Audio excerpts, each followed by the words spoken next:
the Countryside Podcasts with Chris Skinner.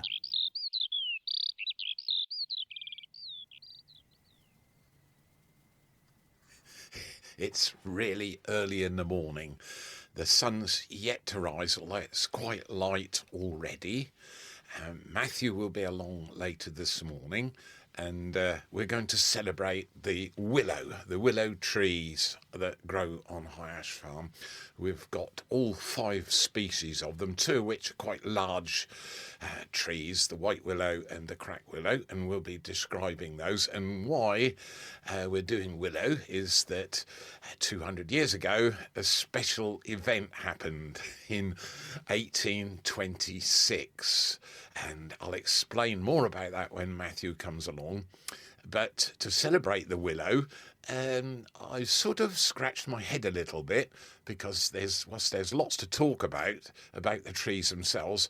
There's 2 birds with distinct willow in their name, one of which is at High Ash Farm, the willow tit, and the other one is the willow warbler, which is very much a marshland species with lots of wet ground. Anyway, what I'm doing is sitting in Fox's Grove Hyde, and I'm waiting for the arrival, which is a risky thing to do, of one particular bird species, which is the willow tit. Paris montana is the scientific name for it.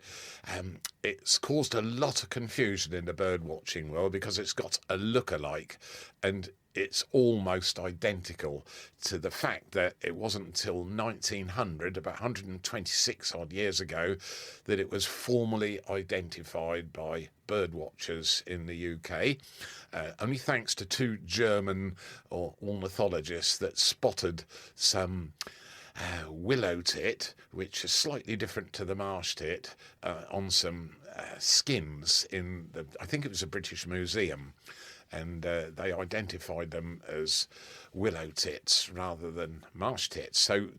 So difficult to tell them apart, but I have willow tit nesting in the lower part of this wood, which is very wet. It's a little bit confusing because you'd expect that's where you'd see the marsh tit. The marsh tit's much more in the woodland areas, higher areas of High Ash Farm. But I must say, it's more or less become extinct now. We've got just a few willow tit left here, and even they're declining. So it's a bit of a red letter day, and quite a small chance that I'll have one visit the feeders in front of me. But they are here. They're nesting at the farm, and they're a little bit unusual. We have watched them building a nest hole. It's one of the few birds that excavates its own hole, the tit species, that is. So really strong sort of puff. I call it a bull neck, because the neck muscles are quite strong, and it does something a bit unusual when it's excavating, usually on birch trees in the lower part of the wood. And occasionally I've seen them nesting in sycamore trees here, and they seem to like old moss stumps down there where silver birch in the lower part of the wood has fallen over or snapped off, and the whole bottom part, where it's very damp down there, almost waterlogged this year, gets covered in moss, and they spend quite a bit of time ferreting about in the moss. Anyway, they excavate their own hole, and something unusual, when woodpeckers nest here at the farm, we've got all 3 species. They're a bit of messy nest builders. They chip away with their beak. It's got a kind of flattened end to it, woodpeckers, and chisel out tiny fragments of wood, and they just let them drop beneath the hole they're excavating at the bottom of the tree, maybe 20, maybe even 30 feet up, particularly in the sweet chestnut trees here at the farm.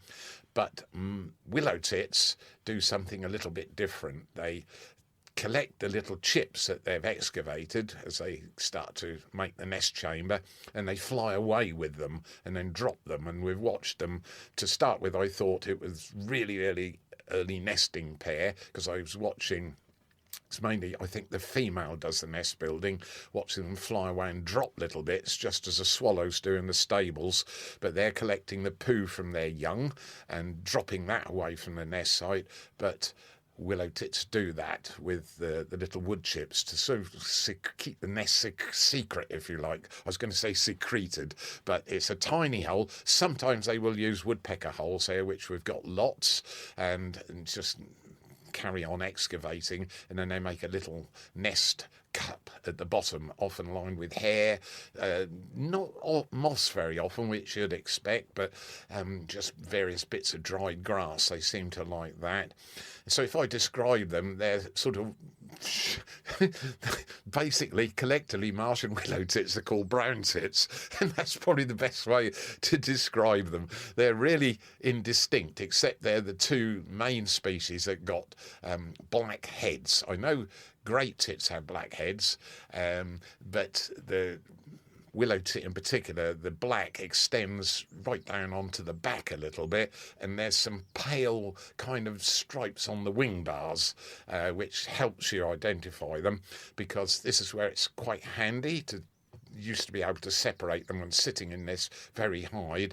20 odd years ago there were marsh tits here, almost as common as the willow tit. Now the only remainders the willow tit, have already said.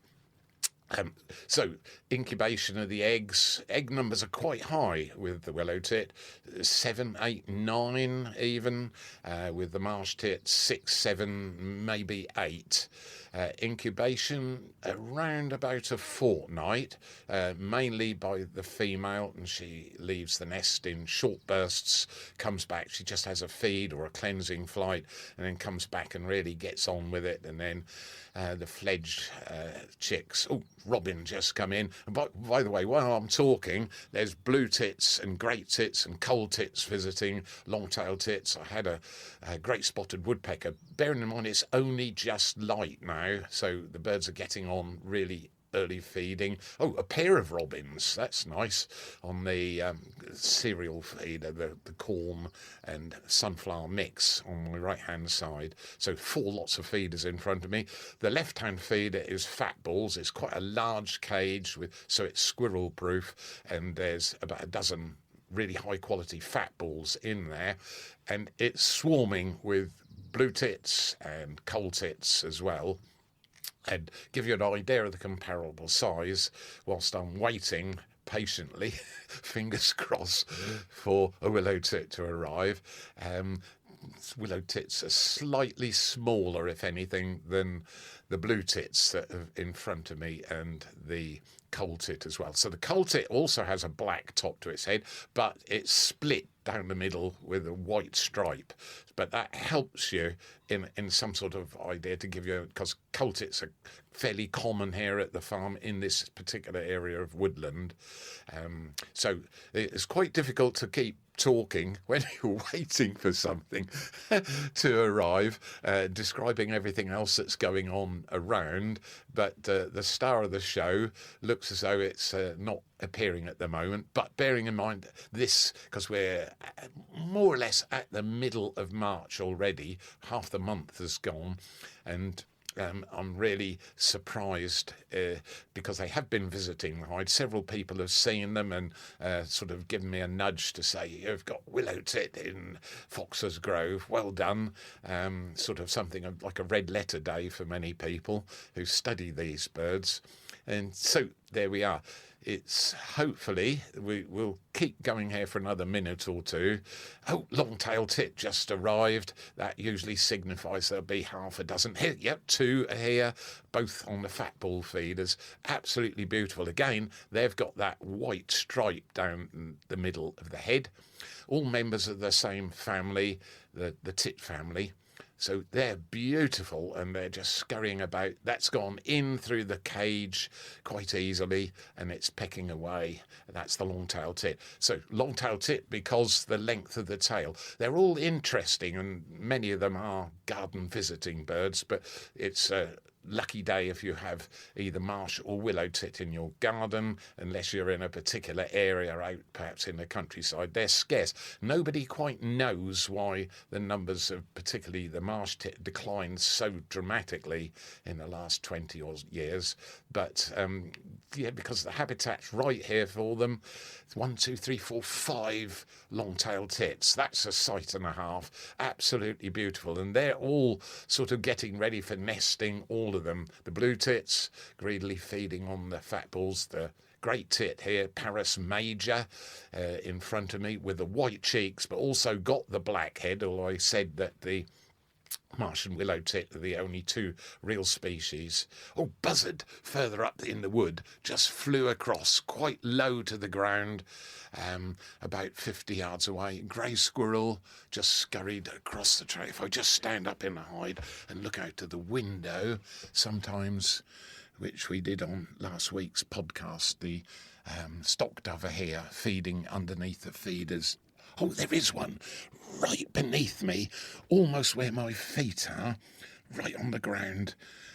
You can actually look on High Ash Farm Facebook and see, because we talked about it last week, the stock doves here at the farm. Right, it's almost, because the hide is raised up a little bit, and the feeders are right in front of me, and it's a beautiful stock dove with the iridescent green on the neck. Obviously you can't see me, I'm looking down almost vertically through the window on the ground. It's just waddling round under the feeders, just looking for any... Oh, it's just giving itself a fluff, get its feathers reorganised, and there's 1, 2 little wing bars on the wings. Looks like moon crescents, really, but... absolutely, there it goes, flies away, just beautifully. The hide's sound insulated I'm sitting in. Anyhow, I'll just get back on the seat. So I think I'll draw a blank on this because celebrating the willow and started off with a failure with the willow tit. Nevertheless, they are here. I hope I've done them justice and described that both marsh and willow tit are somewhat in peril. We don't know quite why, all the reasons, but the habitat is right here for them, and hopefully the nesting pair, which we should have here, bringing off a successful brood, will start the amount of willow tits we have here at the farm to increase again. So fingers crossed it's a good breeding season. Anyway, good luck to the willow tit. I'll have more luck with the trees when Matthew arrives, the 5 species of willow, because they don't move from where they were yesterday. Oh dear, who'd be a podcaster, hey? I'd stick to farming, I think. Anyway, see you shortly later on this morning when Matthew's here about 10 o'clock.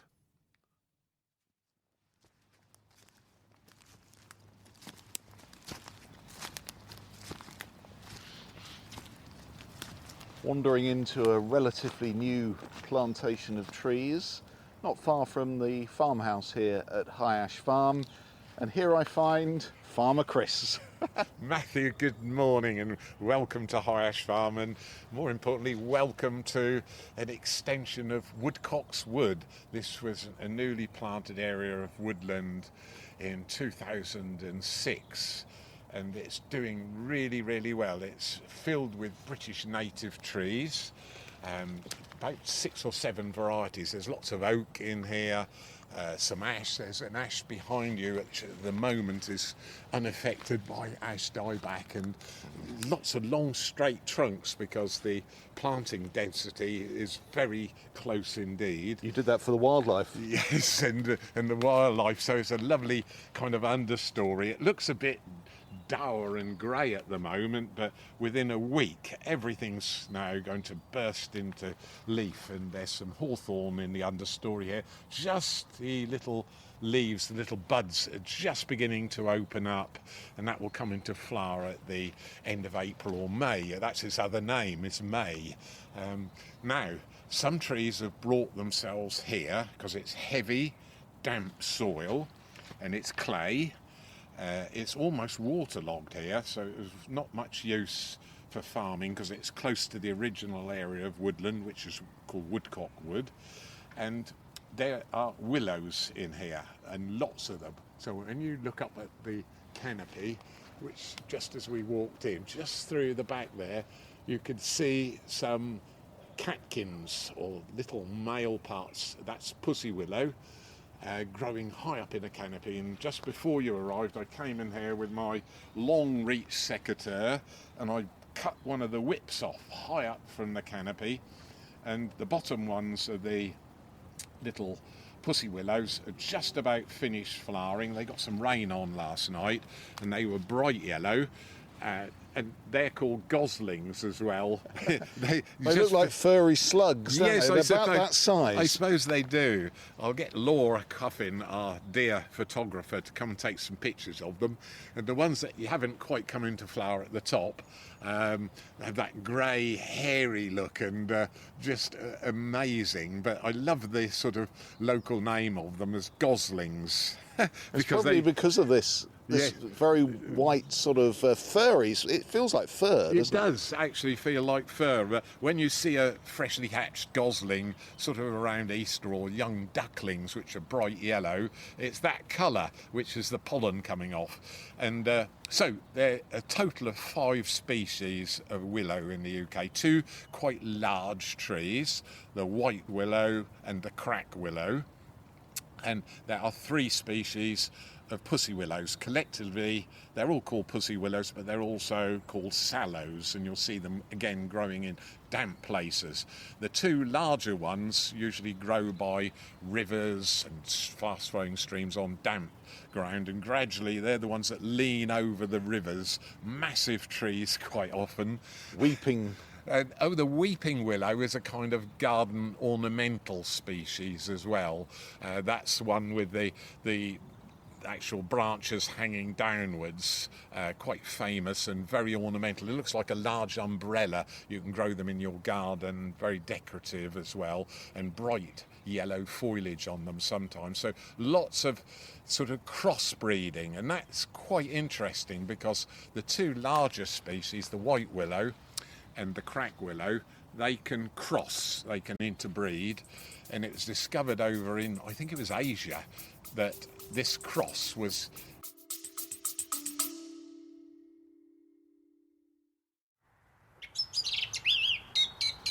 one of the most delightful and evocative sounds of the English countryside, Chris, the song thrush. Yes, it's one of the success stories here at the farm. We've got quite a number of them nesting here, and it's one of the UK's most competent songsters singing away for us. Just one of the sounds that you can hear regularly on this podcast. And we've got a little favour to ask. If you can possibly help by sending us a donation to help support the running costs of the podcast by visiting highashfarm.com/podcast. And thank you for all your donations.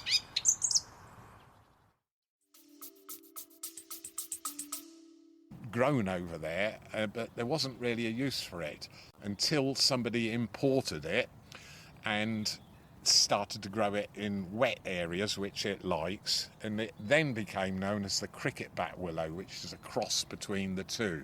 Now, there's a little bit of a family link with cricket bat willows, because my father had about 4 or 5 sisters, the eldest of which was Anne Skinner. And she fell in love with somebody down in Bungay in Suffolk called Cecil Watts, who was a member of the timber firm down there, Edgar Watts Timber. And anybody who's into cricket will know that Edgar Watts made cricket bats. When he eventually died, one of his grandsons took over the business, Peter Watts, who still runs it today down in Bungay. Originally it was in Bardolph Road in Bungay, and now it's moved to the Flixton Road, a much bigger premises selling garden plants, but still the cricket bat business is in existence. And I had a chat with Peter. He was quite surprised to hear from me, because my aunt lived in Bungay till she was 100 years old. Incredible innings, if you like.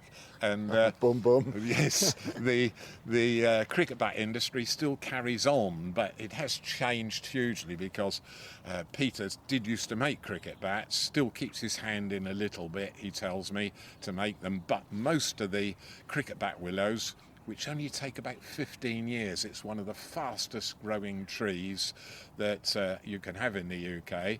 And most of those are now felled and into trunks and exported to northern India, where they're manufactured into high quality British good old cricket bats. Now the special thing about that cross between the crack willow and the white willow is that you have some strength in there, but you also have flexibility, and it makes the very best bats, English willow, which are world famous, particularly Edgar Watts's famous name on them, and now they're so expensive. So what's happened is the trunk value has gone from about 150 to 180 pounds, and it's currently marketing for a 15-year-old trunk at 900 pounds going across. So that's made it sort of out of the region of most schoolboys' pocket money to afford a good quality bat. And I bet you had one when you were at Brackendale up the road here, didn't you? Absolutely, and played on Lakenham Cricket Ground, would you believe? Which was the county ground as well. It absolutely was, right beside the school. We had special permission to play cricket there. But no, so there's sort of a little bit of tongue-in-cheek, this one, because I'm now going to say something which is quite extraordinary. Years and years ago, almost back to medieval times, taxes and rents were paid for so you had your landlord perhaps, and even in London where they collected taxes, you would have a willow tally. That's a piece of pollarded willow, a nice straight piece of wood about 3 feet long. It would be split into 2 equal halves. That's then called tally, each halves, and then you would have notches in them to say that you'd paid your rent or whatever, your tax, your government tax even. It was a sort of a system that carried on for hundreds of years, and so the payee would keep one half and the payer would keep the other half, and they'd have to match to show that you'd actually paid your dues, if you like. Now eventually that system became sort of dated, and it's a particular year, 1826, when that happened, which makes it 200 years ago this year. Now, the surprising thing is there was a previous attempt to get rid of the Houses of Parliament completely by Guy Fawkes with gunpowder. And that didn't succeed, it failed. But Willow managed to demolish the entire Houses of Parliament. What happened is somebody had the bright idea of using the willow tallies and feeding them into the House of Commons boiler. And it overheated, but in a big way, and set fire to the whole lot.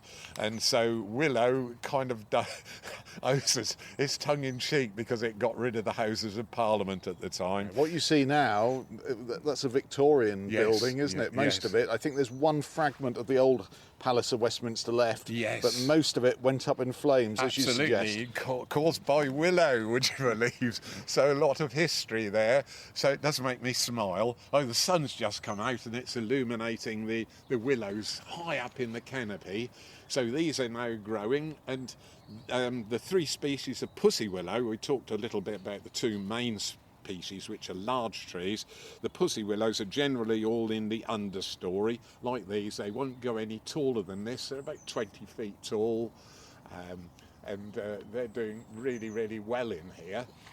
So willows are sort of, you'll often see them by the Norfolk dikes all around the county where they used to be pollarded, and in the early days the new growth, like this here, this long stick in front of me with the pussy willows on it, it's very pliable. Look, I can bend it like a bow, and used to make coracles from it for fishing. And they'd weave them. Yes, weave them and make cover them with animal skin so you could actually go fishing. So a lot of history. You had to use the materials in life when you're out in the countryside which were local to you, and willow was certainly one of them that you could grow, and it's inexpensive, fast growing, and really adaptive as well, and you can make willow fencing from it, and also basket weaving as well, because it's so flexible. You can actually take the skin off this easily with your fingernail. Look, it just comes off in a long strip like that, and then sort of weave it into baskets. You then soak it and make what we used to use on the farm, which were 1 or 2 bushel skips or skeps to cart all the animal feed about, all done by hand, of course. So a lot of history. This particular one is pussy willow, but it's one of those 3 species, and it's called goat willow. It used to be planted by farmers early in the year because it comes out into leaf really early. It was chopped down every year and fed to goats, hence goat willow.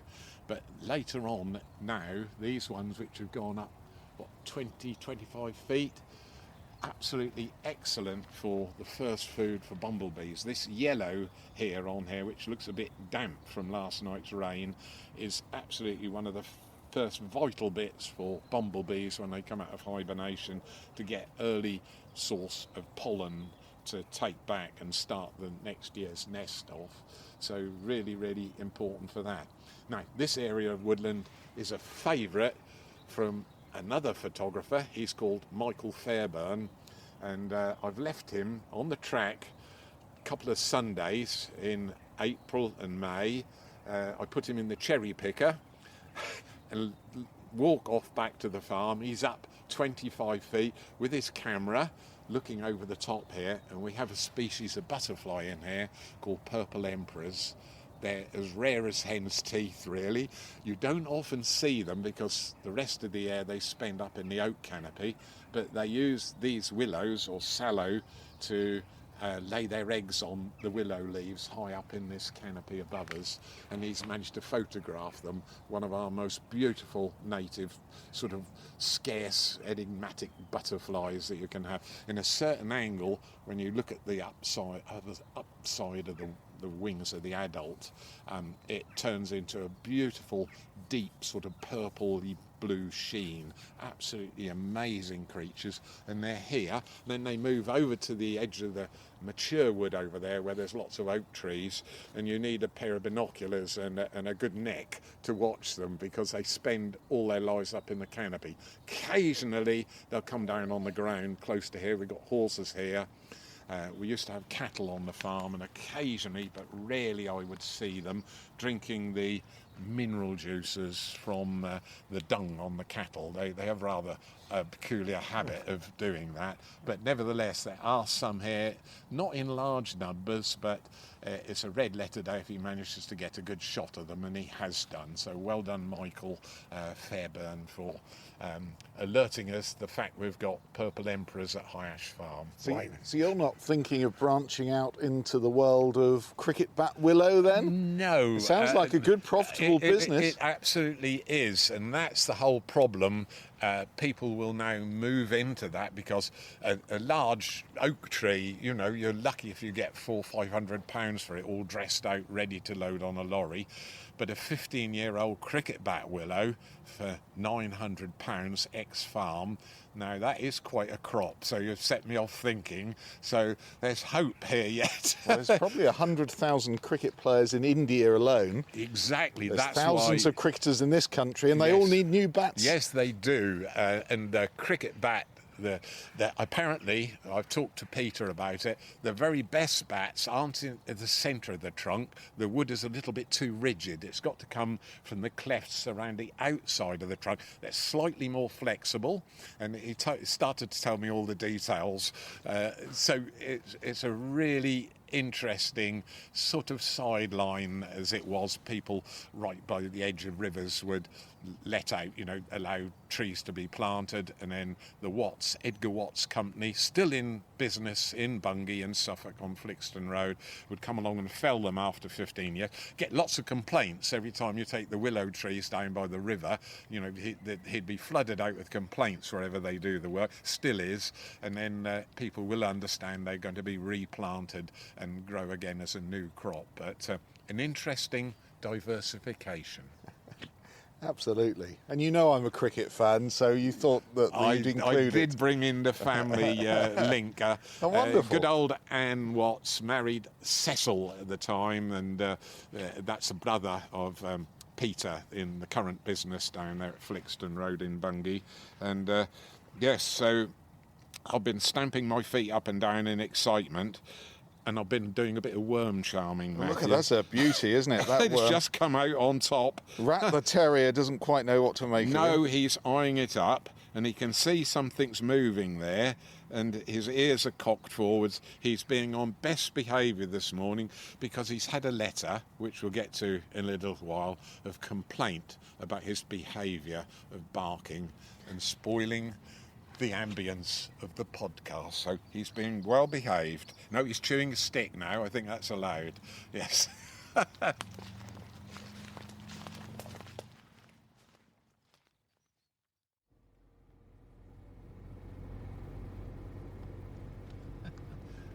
Oh, we're just in the car going to our next location, and we're just getting a flying display from not a buzzard as we've just seen. Oh, but a red kite, Matthew, right above the field, just caught it. Oh, look at that! Oh, wow, going down to the ground and gone down to the ground.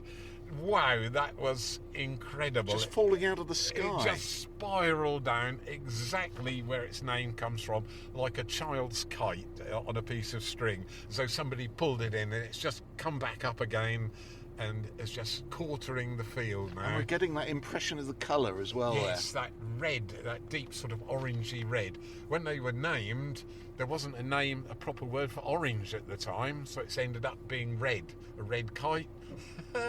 Wow, that was quite something. Look at that, and all the rooks and jackdaws don't like a kite flying over the top of them, so they've all become airborne. But we got that outline, didn't we? Yes, just for a millisecond. And that very peculiar shaped tail. Yes, the V-shaped tail was the giveaway. The longer, thinner wings than the buzzards we were watching a minute or two ago. And again, they're disliked. You know, we almost shot them to extinction a couple of 100 years ago, and the only place you'd see them is in the Welsh valleys, and they've really made a huge comeback now.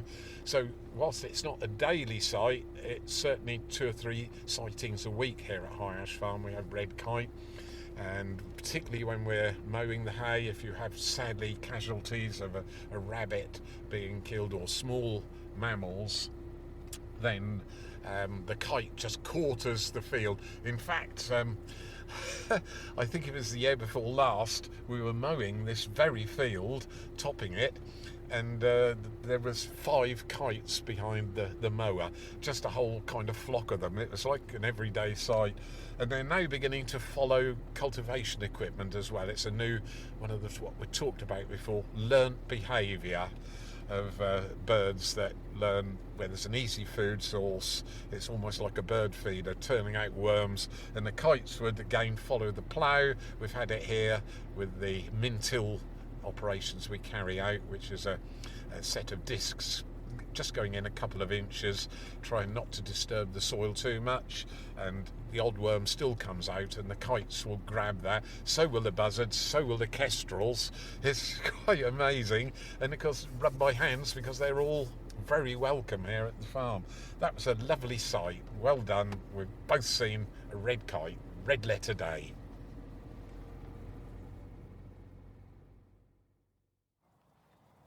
Got lovely sunshine now here on High Ash Farm, where Chris has been looking at all your letters and emails as they come in over the last few days. And Martin says, I'm just listening to this week's podcast and was chuffed to hear my email about brown trout read out. I feel genuinely proud to have crossed paths with you, Chris, a true Norfolk nature legend. Isn't that nice? Oh, thank you very much indeed. Yes, so Martin, yeah, we had trouble trying to pronounce your surname. We don't know whether it's Bodemaya or Bodemaya, but nevertheless, thank you for those kind comments. And then, my dear mum used to say, you can please some of the people some of the time. You can please all the people some of the time, but you can't please all the people all the time. Yes. And so the next email sort of highlights that completely. Jackie Jones says, over previous episodes, you've given the impression you champion free passage of wildlife at High Ash Farm, but your positive stance on the request from a listener to fish wild brown river trout confused and disappointed me. Is this wild spawning fish that you described as beautiful not considered wildlife too? Yes, I was really interested to have that, and I loved sort of observations of that nature about the podcast that we do each week. It's always really interesting. Now, outside High Ash Farm, I don't have any control over what happens to the wildlife, but there's a manager at the local site down at the Roman town where the River Tass runs through, right beside High Ash Farm, but it's just outside the farm boundary. And I've forwarded the request of Martin to the trust manager there, Natalie, and it's up to her whether she allows the person who requested it to actually do any fishing there. So to be clear, the river doesn't flow, it flows near but not on the farm. No, it's right on the edge of the boundary of the farm, but I don't have control over wildlife there. Now, he's a fly fisherman, but he catches and releases them and photographs them. He's not a fisherman to eat them. But I've had to learn, dealing with wildlife, that everybody is a bit like religion. Everybody's got different views, different takes on how you should manage nature. And just all the way round High Ash Farm, we have farmers who are setting snares to trap wildlife, some of which can be living on High Ash Farm. They don't like foxes, badgers, they don't like stoats, weasels, rats, rabbits. They're all classed as vermin quite often, and yet here it's precious. It's a red letter day if you see any of those species out in the daylight. And I've had to learn, because they're all over this particular county, which is Norfolk and East Anglia. They're organised shoots, and you can have shoots. Well, it's called sporting, but it's also entertainment when lots of people with guns get together. And I've had to stand back and really move myself away from it a bit, because here I've done the Norfolk motto, which is do different, and I've learnt to learn and just be fascinated. What's it? A buzzard has just flown past us, gone into the edge of the wood there, just as we were speaking, and that, for many farms, that's one step too far. You don't want big birds of prey, because your main interest, apart from farming, would be in game management, and predator control is part of that. And sadly, as we all know, birds of prey come into sort of the control zone illegally, unfortunately. So I've had to learn to sort of bite my tongue sometimes in what I'm saying. And so it's really up to the Roman town project to see whether they'll allow brown trout to be fished in the River Tass. It is a legal occupation. We've got Will Strange in Bristol. Oh, this is another. We're being courted. There goes the other male buzzard down onto the nest site. It just called as you were speaking. Are they nesting in this? Yeah, they're nesting right beside. There's only a couple of 100 yards away. Yes. Oh dear. Will from Bristol says, a little feedback for you. It does feel like Rats, the dog, is allowed to rather dominate things. I can hear how much Chris loves this dog, but there are increasingly moments when they're out watching and listening to birds, animals and wildlife, and the dog starts barking. It totally ruins the moment. Yes, so I've read that carefully, and I've observed what you said. And Rat, actually, he's a disadvantage in that he does bark sometimes, and I take your point completely, that there's something special about sharing the countryside, and I'm very privileged to be able to do it. I've got the groundworks here, if you like, and a lifetime of knowledge. But he also can be an asset, because I think this time last year, it was getting on for mid-March, we were walking along the top edge of the farm, which we can see from where we're standing, and he started barking, doing exactly what this letter says, being a bit disruptive. And there, basking in the early morning sunshine, was a grass snake, and we would never have seen that. It scurried very quickly into the undergrowth once Rat was barking, but nevertheless I managed to see it, and it was really thanks to him that we got an added dimension. He's very sensitive to things like that. And the other thing about Rat's company is anybody who has dogs will know that dogs can bite, but there's also, they can be trained to be what's called soft-mouthed. And Rat was trained with eggs to bring an egg back to me without breaking it. And that's really unusual, and he's really competent at that, and he'll get a little treat or reward if he does bring it back intact. And so he doesn't actually harm anything when we're out. He alerts us if something's there. And I do take your point. He has, occasionally, when he was younger, he's now 9 years old, he's more sensible, and he will not really go down foxholes or into the badger set, particularly now. He's kind of learnt. He's had a couple of bites, which he's got a kind of tally mark on his nose, if you like, which is visible for all to see. And he's learnt his lesson that you don't mess with vixens or sow badgers, particularly at this time of the year. So I've got to say, he's very quiet today. no, he has. I have a little chat with him, and You've put him right on a few things. yes, so he didn't even think of biting that worm. So thank you for that. Hello all at the Countryside Podcast, says PJ from Uddingston. Chris speaks frequently about birds' learned experience. I think Matthew remembers the birds pecking through the foil top of the doorstep pinter. Yes, the milk bottles used to get damaged, didn't they? Yes. Doesn't really happen much now because we don't get milk delivered. I've got another example. It's quite extraordinary. 2 great tits visit the peanut feeder throughout the day, and within seconds of their arrival, a robin appears and perches on a very nearby ivy branch and then pounces on any drop-off from the tits. It's every time, so not just a one-off. Does he roost close to the tits? He's a very clever wee chap, says PJ. Yes, well, robins will have set up their territory now, and the little robins would have great trouble in hanging on the peanut feeder, so it's a kind of symbiotic relationship with the tit species there, and so the robin is benefiting hugely by having the little titbits, if you like, to call it that, dropping on the ground and taking back some will be his mate. We've already got robins nesting in the farmyard at the moment. They're early nesters, members of the thrush family, sort of loosely members of the thrush family, I should say. And so they've learnt this behaviour, and they won't necessarily roost close together, but the garden tits, the blue tits, the great tits, if you're lucky, long-tailed tits, will all be nesting locally. Garden habitats, it's easy to forget, are really important in today's world. It's a sort of little oasis for them in gardens, often with hedges. And so the robin will have its territory. It won't necessarily have a demarcation of your garden boundaries, but it will extend into other properties nearby, and that's the robin's habitat at this time of the year. Let's have another look at the emails. They keep coming in. It's wonderful to get them all. Hi, Chris, says Julian and Nikki at Halesworth.